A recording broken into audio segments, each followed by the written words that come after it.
আমি এভাবে চোখ বন্ধ করে ওয়াজ করতে পারবো না, সামনে শ্রোতা আছে না নাই এইরকম মনোভাব নিয়ে আমি আলোচনা করি না। অন্তত জীবিত মানুষের সামনে কথা বলতে হবে, যে মানুষগুলো কথা শুনবে এবং ওই অনুযায়ী জীবন করার জন্য প্রচেষ্টা চালাবে, এগুলোর সামনে কথা বলতে হয়।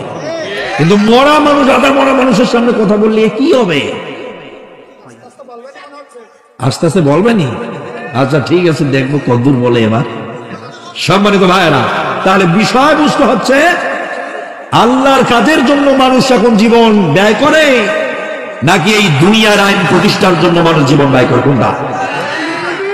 তাহলে যারা আল্লাহর আইনকে বাদ দিয়ে, আল্লাহর মতদর্শকে বাদ দিয়ে মানুষের মতদর্শকে কায়েম করার জন্য যারা জান দিতেছে, প্রাণ উৎসর্গ করছে, জীবন দিতেছে, এরা আবার কোন ধরনের ইমানদার? আমার বুঝে আসে না, কথা বলে ঠিক কিনা? মানে মাথায় ঢুকে না, এরা আবার কোন ধরনের ইমানদার? সম্মানিত ভাইয়েরা, এই বাংলাদেশে